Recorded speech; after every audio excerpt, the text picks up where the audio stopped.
से बोले hallelujah, hallelujah. हाँ, हाथों को उठा के बोले हालेलुया। बोलो यीशु मसीह की हालेलुया।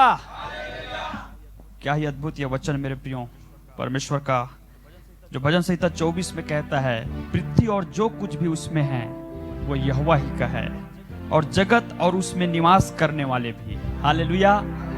आज हम जो कुछ भी इस पृथ्वी में देखते हैं, चाहे उसकी सुंदरता हो, चाहे उसकी खूबसूरती हो, और हम भिन्न भिन्न प्रांतों में रहने वाले लोग हैं, और इस दुनिया में कई देश पाया जाता है और भिन्न भिन्न प्रकार के लोग रहते हैं, लेकिन बाइबल कहती है उसमें निवास करने वाले भी परमेश्वर के लोग हैं। हालेलुया।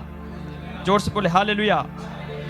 दूसरा पद में लिखा है, क्योंकि उसी ने उसकी नींव समुद्रों के ऊपर दृढ़ करके रखी और महानदों के ऊपर स्थिर किया है, इसलिए यहोवा के पर्वत पर कौन चढ़ सकता है। जब मैं ये वचन को पढ़ रहा था तो एक ही चीज मुझे समझ आया कि यहोवा के पर्वत पर और उसके पवित्र स्थान पर कौन चढ़ सकता है और कौन खड़ा रह सकता है। बोले हालेलुया। आज आप और मैं जिस पहाड़ को देखते हैं, ये उस पहाड़ के बारे में नहीं कह रहा है। ये पहाड़ पे हम जाते हैं, चढ़ते हैं, सेल्फी लेते हैं, फोटो खिंचाते हैं, एंजॉय करते हैं, ये वाली पहाड़ नहीं है। यहां पे लिखा है कि यहोवा के पर्वत पर कौन चढ़ सकता है और उसके पवित्र स्थान में कौन खड़ा रह सकता है। वो उस पवित्र स्थान की बात कर रहे हैं मेरे प्रियो, जहां पे पुराने नियम में अगर आप देखेंगे तो एक मंदिर था जिसमें महापवित्र स्थान, पवित्र स्थान और बाहरी आंगन, और उसमें एक याजक था, जो याजक शुद्ध था, पवित्र था, निर्दोष था, और वही केवल परमेश्वर के पवित्र स्थान में जा सकता था। और यहाँ पे भजनकार कहता है कि यहोवा के उस पवित्र स्थान में कौन खड़ा रह सकता है, जिसके काम निर्दोष हो, जिसके हृदय शुद्ध है, और जिसने अपने मन को व्यर्थ बातों में नहीं लगाया। बोले हालेलुया, हालेलुया। एक दिन आपको और मुझको परमेश्वर के पास जाना है। यदि आज हम इस पृथ्वी में, कितने लोग इस पृथ्वी में स्वर्ग को महसूस करते हैं। हालेलुया।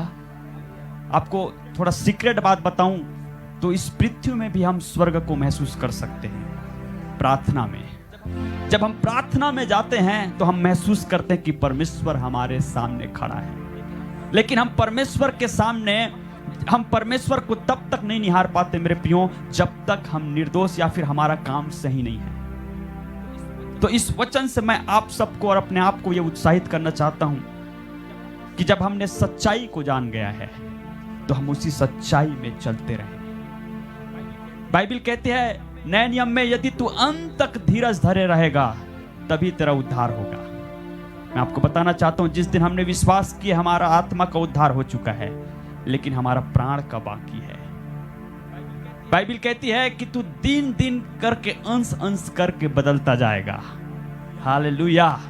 और एक दिन हम प्रभु यीशु के सामने खड़े होंगे। हालेलुया। प्रकाशित वाक्य की किताब में कहता है, जब प्रभु आएगा दोबारा तो ऐसे जो निष्कलंक, निर्दोष, बेझुर्री, बेदाग के कलीसिया के लोगों को उठा के लेके जाएगा, और एक दिन हम उसके साथ होंगे उसके पवित्र स्थान में, और हम उसके साथ रह के हम प्रभु की महिमा करेंगे। बोलो हालेलुया। 5वें पद में लिखा है, वो यहोवा की ओर से आशीष पाएगा और अपने उद्धार करने वाले परमेश्वर की ओर से धर्मी ठहरेगा। और 6वें पद में लिखा है, ऐसे ही लोग उसके खोजी हैं। हालेलुया। मुझे नहीं मालूम आज हम प्रार्थना में क्या हम परमेश्वर को, उसके पवित्र स्थान को क्या हम महसूस करते हैं कि नहीं। बाइबल कहती है ऐसे ही लोग खोजी हैं, और जो खोजी होते हैं वो केवल मांगते नहीं रहते। बाइबल कहती है मांगोगे तो मिलेगा, ढूंढोगे तो पाओगे। वो ढूंढता है, वो खोजता है और उसको प्राप्त करता है। हालेलुया। बहुत बड़ी भेद है इसमें, लेकिन समय के न होने से हम नहीं जा सकते उस सब बातों में। लेकिन एक ही चीज मैं आपको कहना चाहूंगा मेरे प्रियो, बाइबल कहती है वो यहोवा के पवित्र पर्वत में, उस पवित्र स्थान में कौन खड़ा रह सकता है। केवल वही जिसके काम निर्दोष है और जिसका हृदय शुद्ध है। अनुग्रह है, इसका मतलब हम कुछ भी नहीं कर सकते। अनुग्रह बहुत है, इसका मतलब हम टेढ़े रास्ते पे नहीं चल सकते।